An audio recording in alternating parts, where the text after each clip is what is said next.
Podcast Literatura e Cosmologia Afro-Brasileira.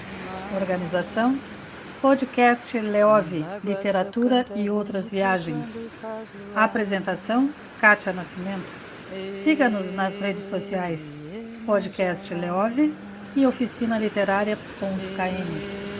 Olá, esse é um novo projeto que estamos desenvolvendo e se chama Literatura e Cosmologia Afro-Brasileira. Esse é um braço do podcast Literatura e Outras Viagens. No entanto, a gente vai falar especificamente, da literatura tendo como pano de fundo a Umbanda. É isso mesmo.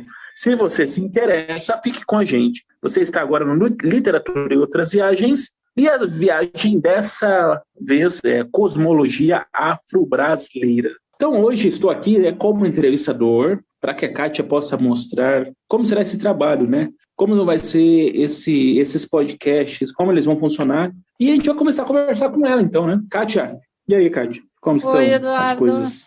Tudo bem? Tudo certo.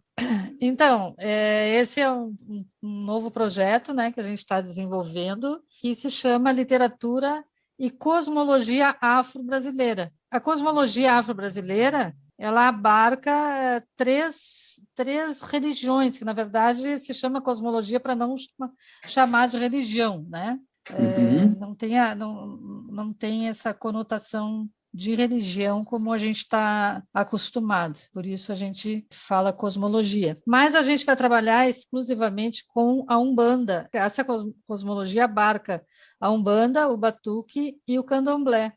Mas nós vamos falar especificamente de Umbanda, Porque tu sabe, Eduardo, que eu sou umbandista e também sou da literatura, Então nós vamos juntar essas duas coisas, literatura com cosmologia afro-brasileira, que é a Umbanda. E Kátia, de onde você tirou essa ideia de cosmologia afro-brasileira? Então, faz muito tempo que eu estou querendo um nicho de literatura, na literatura, Eu estudo contos, há muito tempo eu estudo contos, estudo outros gêneros, Mas agora eu estou voltada para o estudo do conto, na verdade, E eu queria um nicho dentro da literatura, dentro dessa literatura breve, E eu percebi na minha literatura, inclusive, no que eu escrevo, como tem de cosmologia afro-brasileira, como tem de religiosidade, como tem da religião que eu professo, Chegou às minhas mãos um livro da Ana Paula Evaristo Russi, que se chama Cartografias Brincantes, Infâncias no Batuque, Jeje e Jexá. E a Ana, ela usa a nomenclatura cosmologia afro-brasileira para falar de Umbanda, Candomblé e Batuque. E eu gostei desse nome e resolvi adotar. Kátia, você falou no início sobre três ramos, de repente, dessa cosmologia afro-brasileira, você denominou elas agora. Você acredita que é um trabalho fácil, em poucas palavras, tentar definir ou tentar dar um... Claro que com certeza você vai trabalhar isso ao longo do projeto, Mas, assim, a grosso modo, qual que seria a diferença da Umbanda e do Candomblé? Isso é um ponto. Só que, para mim, é um outro elemento que o Batuque entrou aí. Qual que é a diferença desses três elementos? Tem como fazer uma explicação Olha, Eduardo, breve? Eu já fui do Candomblé e sou da Umbanda, fui kardecista, Eu nasci dentro do Kardec e depois minha mãe... também é uma outra linha dentro do espiritismo. A gente pode falar que todo abrange o espiritismo ou como tudo que é lida isso? com o espírito, Eu sempre digo isso, Tudo lida com o espírito, Os rituais são outros, os fundamentos são outros, Cada religião tem um fundamento, E o que eu posso falar mais é da Umbanda, na verdade, Porque eu sou umbandista há muitos anos, E o que me levou, na verdade, a trabalhar com literatura a respeito disso é que existe muito misticismo. Mistificação, não seria? Misticismo. Misticismo. Não, E uma espécie de mitificação também, não? Que é transformar tudo em mito. Pode ser. No sentido de histórias mitológicas que acabam a origem. Sim, por exemplo, assim, cosmogonia, né? histórias como lendas, né? Iemanjá Sim. engravidou e teve vários filhos e todos os orixás saíram da barriga de Iemanjá. Eu já li coisas assim desse tipo, né? Então, desenvolver numa oficina de literatura com os orixás, o que são os orixás, por exemplo, que os orixás eles são a energia, as energias da natureza, né? Cada orixá é uma energia. Então, e isso pode ser trabalhado dentro de um texto literário, né? Como muitos textos literários que eu conheço que fazem isso muito bem feito, né? E que não tem essa crendice de que Iemanjá engravidou, né? Iemanjá não é um ser, né? Não é um ser humano, né? É uma energia, na verdade, né? Então, isso vai ser trabalhado na oficina de criação literária, né? Então, a ideia toda desse podcast é para a gente falar sobre a oficina literária Cosmologia Afro-Brasileira, que vai ter como pano de fundo a Umbanda. Entendi. A diferença, Eduardo, eu não sei se aqui cabe, assim, falar sobre essa diferença, né? Mas existe diferença de ritual, né? Existe uma grande diferença de ritual.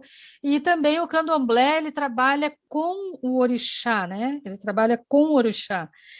A Umbanda trabalha com as energias da natureza, que a gente chama de orixás, e os espíritos com quem a gente trabalha, eles vêm nessas linhas dessas energias. Né? Por exemplo, vem um Nessa preto vibração, velho. né? Isso, nessa vibração, né? Por exemplo, um Toda preto vibração, né? velho. Isso, exatamente. Um preto velho, ele pode vir numa vibração de Iemanjá, numa vibração de Xangô, numa vibração de Oxalá, né? Então, essa é a diferença, né? Já o kardecismo, não. O kardecismo, ele não tem esses rituais que a Umbanda e o Candomblé têm, né?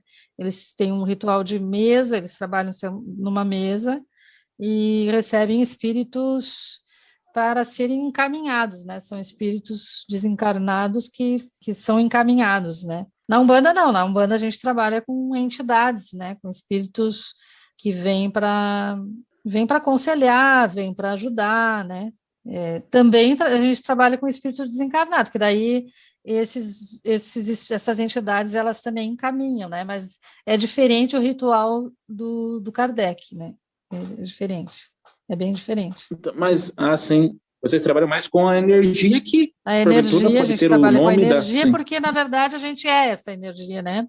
Essa energia, para nós, ela não está fora da gente, né? Ela está dentro da gente, né? Por exemplo, a gente trabalha com as 7 linhas da Umbanda, que são os 7 orixás, né? Que é Oxalá, Iemanjá, Ogum, Iansã, Oxum, Oxóssi e Xangô. E cada energia tem uma característica, cada energia dessa tem uma característica, né? E nós somos todas essas energias, né? Nós temos energia de Iemanjá, nós temos, às vezes a gente acorda e está com a energia de Inhaçã, que é o vento, que é a força essa força da natureza que modifica, né? Inhaçã modifica as coisas, né? Também tem as tempestades, né, de Yansan, tem a Oxum que organiza as coisas, tem a Oxum que acalma tudo, né, tem a Iemanjá que abraça todo mundo, né, que acalanta, né, mas também tem aquela energia de Iemanjá que vai para o fundo, que a gente fica depressivo, que a gente intensifica tudo, né, tu tem um sentimento que às vezes é uma coisinha de nada e ela é muito intensa, né? As vibrações assim de Iemanjá, né? Ou algum, né? Algum que sai guerreando, que quer brigar, né? Mas também que transforma. Algum também é transformador, né? O Xangô, que é a questão da justiça, né? E o Oxóssi, né? E o Oxóssi, que é da intelectualidade, da criatividade, né? Então, nós temos todas essas energias, né? Tanto as positivas quanto as negativas, né? Porque a Iemanjá tem aquela coisa maravilhosa não esquece que o mar também ele destrói, né? O mar também destrói, né? As tempestades destroem, né? O fogo destrói, Então, a gente precisa equilibrar essas energias. É esse trabalho que a gente faz na Umbanda, equilibrar essas energias. Então, Olha que como é legal. que a gente vai transformar tudo isso em literatura? É que é interessante, né? É que é interessante. Então, partindo de um ponto em que não se trabalha uma origem mitológica, né, uma origem cosmogônica, de origem, né, da fé, da doutrina, enfim, né, dos preceitos religiosos, míticos, científicos, enfim, mas trabalha a questão de como funciona. Por exemplo, alguém que não conhece, vai saber mais nesse curso sobre essas energias, Kátia? Vai Como que é saber isso? sobre essas energias. Isso, exato. Até porque precisa saber sobre as energias para escrever sobre, então, Isso, né? Sobre. A gente não vai falar especificamente de ritual, né? Sim, sim. Do trabalho que é desenvolvido na Umbanda, né?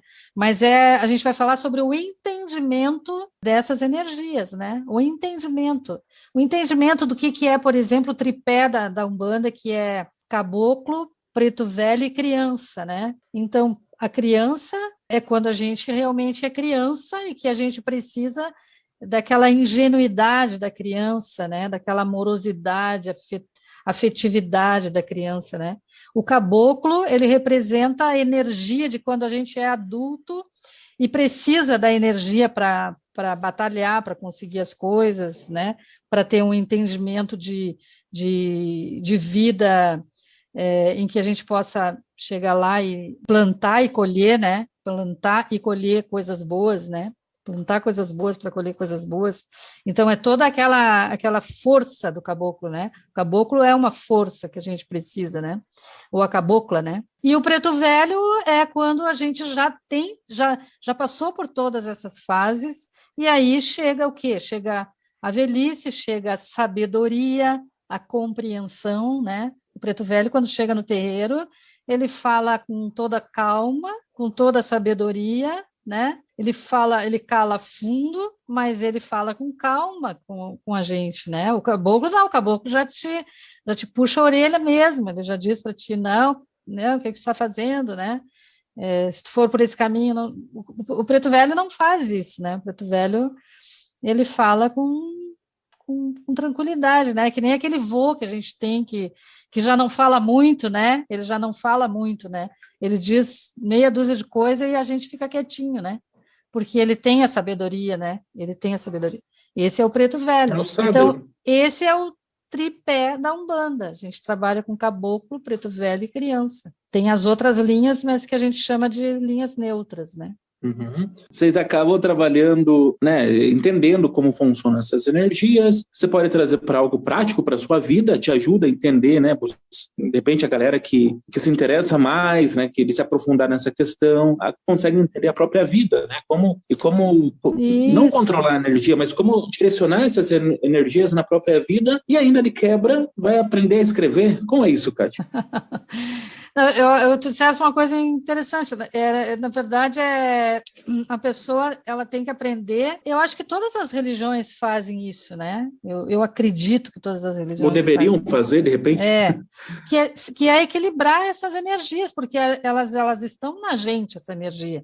Se eu não aprender eu que sou filha de Iemanjá, por exemplo, que eu sei que eu tenho muita facilidade de intensificar as coisas, ou então de ir lá para o fundo do mar, como a gente fala, né? Se eu não entender isso, eu passo a minha vida inteira sofrendo e sem perceber que isso é uma característica que eu tenho que aprender a equilibrar, porque eu posso lidar com as coisas não com tanta intensidade assim, mas é aquela coisa de tudo é exacerbado, né? Tudo é exacerbado. Então, filho de Yansan, né? Filho de Yansan é um vento mesmo. A gente, quando ela fala, a gente já vê que ela é filha de Yansan, não precisa nem jogar, né? Porque a gente joga para saber quem é o orixá, né? Mas o filho de Yansan, quando ele começa a falar, tu já sabe, você é filho de Yansan, né? Só pode ser filho de Yansan. Então, é bom ser assim, é bom, mas tem horas que não é bom ser assim, né? Porque equilíbrio, né? Devasta, né? Devasta. Sim. Então, é porque é a pessoa que acaba sendo prejudicada, né? Então, ela precisa equilibrar essas energias para poder... Voltar para o ponto de equilíbrio. Isso, exato. E é bacana a gente legal. entender isso. Eu acho que quando a gente entende isso, a gente começa a viver mais tranquilamente. É bom trazer para consciência isso, né? Tu tem consciência de que o filho de Ogum, por exemplo, né? A gente sempre mexe com o filho de Ogum no terreiro, que é aquele que pega na guerra, ele pega a espada. Tu quer alguém batalhador do teu lado, pega um filho de Ogum, porque ele realmente batalha contigo. Mas aí ele pega a sua espada e sai cortando cabeça, e depois ele vai ver de quem foi a cabeça que ele cortou. Quando ele percebe que ele faz isso, aí ele conseguiu o equilíbrio, ele não vai fazer mais isso. Mas isso é uma muito... descoberta. Então o autoconhecimento é uma coisa necessária, né? É uma coisa necessária. E o que acaba trabalhando, então, na literatura? Você vai trabalhar com contos, no caso? Sim, contos. Só contos. Trabalhar com contos. Só contos, claro, né? Que você faz a abertura, né? No caso, é uma oficina, um curso, como é isso? É uma oficina de 7 encontros, em que cada encontro a gente vai falar de um orixá e as pessoas vão desenvolver textos em cima desse entendimento que foi a nossa conversa sobre cada orixá. E aí a pessoa vai escrever, a gente vai conversar, como a gente faz em qualquer oficina de criação literária, né? A gente escreve, aí o professor, né? O oficineiro, né?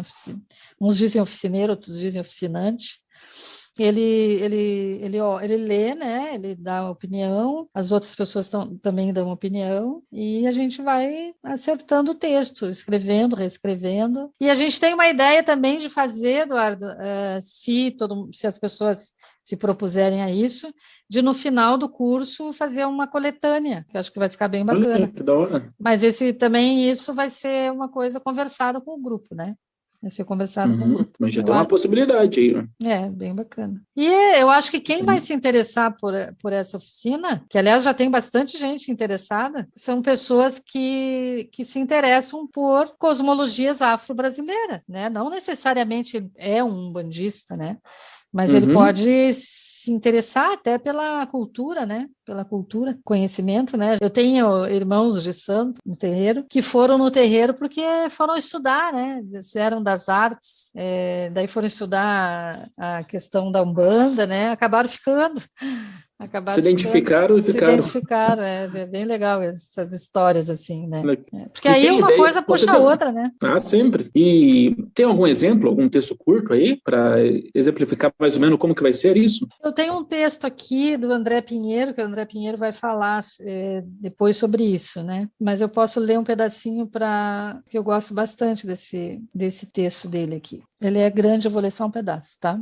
Foi na travessia da imensa calunga que pude mirar pela primeira vez a minha face negra, densa escuridão, breu do meu pesar, soluços e ais, asfixia. Nunca chega o cais, melancolia, vozes abafadas, desventura, dor, já sem metáforas, minha vida entregue a esta diáspora. Misteriosa noite adentro, foi na travessia da imensa calunga que pude mirar pela primeira vez a minha face negra, Olorum, Oxalá, Oiá, Ogum, Oxum, Xangô, Iemanjá, Oxóssi, Exu, minhas divindades ancestrais que se tornaram forças da natureza, sempre empreendendo o trânsito entre o Orum e o Aiê, entre os céus e a terra. Pois aqui, nesta terra para onde fomos trazidos, os orixás são uma crença estranha, exótica. Macumba, coisa do diabo, coisa de preto, entende? Então, haja sincretismo. Com a malandragem de Exu, a coragem de Ogum, a sede de justiça de Xangô, sem deixar de lado a ousadia de Oiá e a sabedoria de Oxalá, estamos aí. É um pedacinho do texto. Que da hora, hein? A travessia, o andar. Então, nesse texto aqui dele, tem bastante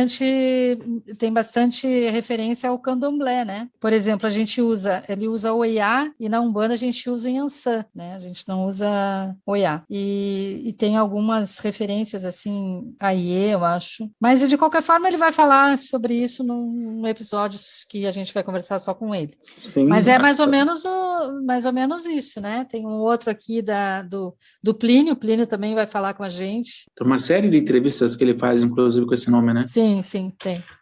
Episódios de podcast, é muito legal. E o que dá para perceber que trata bastante tem um material histórico forte nisso, né? Na identidade brasileira, inclusive. Sim, interessante, claro. né? Do Afro e do Brasil. Sim. É muito legal, né? Como a gente identifica muita coisa aí, misturando, né, a cosmologia, né? E a questão histórica, né? Como que isso como porque carregado a Umbanda, vou deixar para a Jo, a mãe Jo de Oxum, que vai falar no próximo episódio sobre a Umbanda, tá? Então ela vai falar sobre tudo isso, né? Uhum. Vai ser bem interessante porque ela tem um conhecimento bem vasto a respeito do assunto. Ela, inclusive, dá aula no terreiro do Pai Maneco, em Curitiba, né? Ela dá aula para quem está chegando no terreiro. Então, vai ser bem mais legal ela falar sobre o assunto, né? Vou deixar Olha assim para que daí ela fala, no ar, né? Ela fala, né, que a Umbanda é a primeira religião brasileira, na verdade, né? Religião brasileira que tem o negro e tem o branco e o índio, né? Tem o negro, o branco e o índio. O negro vem com os pretos velhos, o índio com os caboclos, né? E o branco no sincretismo, né? Nós temos o sincretismo com a religião católica, né? Que essa história veio por causa do negro quando chegou no Brasil, né? Para afastar os senhores, né? Eles criavam aquele sincretismo, ou para não assustar ou para assustar, né? Porque os Exus, por exemplo, eles têm aquelas imagens de rabos e de chifres que era para afastar os senhores, né? Todo mundo ficava com medo. Tinha um porquê. Tudo tem um porquê, né? Muito porque legal. Eles não queriam, né? Eles não queriam que eles fizessem os seus rituais, né? E tanto assim, que até hoje é refletido até hoje, né? Sim. É discriminado até hoje, né? Sim, infelizmente. As pessoas não entendem, né? Tem o pré-conceito e aí que... E até hoje as pessoas acham que Exu tem chifre, né? É uma coisa, assim, não as pessoas em modo geral, né? Mas muita gente acha que faz uma comparação com o diabo, né? Essas coisas, assim, né? E, no entanto, o Exu... que daí faz parte de uma outra mitologia, vou colocar assim, mitologia... Faz parte de uma outra cosmologia, né? Coisas diferentes, né? Não dá para misturar. É claro que temos o sincretismo, mas cada um no seu quadrado, né? Porque o Exu, ele é o mensageiro, né? O Exu é o mensageiro, ele trabalha na Umbanda. A Quimbanda trabalhando para a Umbanda, sempre é assim, né? Mas isso a Jo vai falar, não vou falar sobre isso. Isso tudo Senão eu vou vamos dar deixar spoiler, né? curioso, sem spoiler. O importante é que as pessoas saibam que o curso, que é a oficina de criação literária, que vai se chamar Literatura e Cosmologia Afro-Brasileira, tem como pano de fundo a Umbanda e que a gente vai trabalhar em 7 encontros os 7 orixás. E fora a fundamentação do gênero conto. Muito da hora. É isso aí. E como que está sendo essa divulgação, Kátia? A divulgação pelo Facebook, pelo Instagram. E o podcast, né? Que também a gente faz a divulgação. Sim. Como que faz a pessoa que está interessada para participar disso? Então ela te encontra onde? Na bio do Insta tem um link lá. Ela linka ali, ela preenche um formulário e a gente entra em contato com ela. Olha, bem prático também, né? Bem prático, bem bacana. Muito bacana. Então, Kátia, acho que é isso. Qual é o endereço do Insta aí para quem então está curioso, né? Para saber mais e aí participar, né, dessas oficinas. O Insta é oficinaliterária.kn. KN de Kátia Nascimento.kn. Oficinaliterária.kn. Então, Kátia, espero, né, que nossos ouvintes vão se interessar e até então o próximo episódio, que vai ser o primeiro. Até o próximo episódio, dia 21 de maio. Beleza? Então, vemos vocês no próximo episódio e continua escutando nossos programas também do podcast Leove, na nossa nova temporada também. Nova temporada, né? Curta, compartilhe. Gêneros literários lá também, a gente está trabalhando especificamente com o conto aqui, né? E com essa temática afro-brasileira na cosmologia afro-brasileira. E também no podcast Leove tem os gêneros literários também, que a gente está trabalhando com vários autores aí, dando exemplo de como trabalhar. Enfim, curta, compartilhe, comente, procure a gente lá no YouTube também, a gente tem bastante coisa lá, tem a temporada de Casas Tombadas de Itajaí. Em breve, todos os outros episódios também estarão lá. Beleza, galera? Kátia, até a próxima. Até a próxima. Um abraço. Abraço. D'água, rainha das ondas, sereia do mar. Mãe d'água, seu canto é bonito quando faz luar.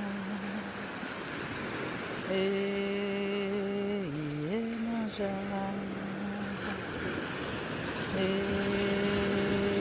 Iemanjá, rainha das ondas, sereia do mar. Rainha das ondas, sereia do mar.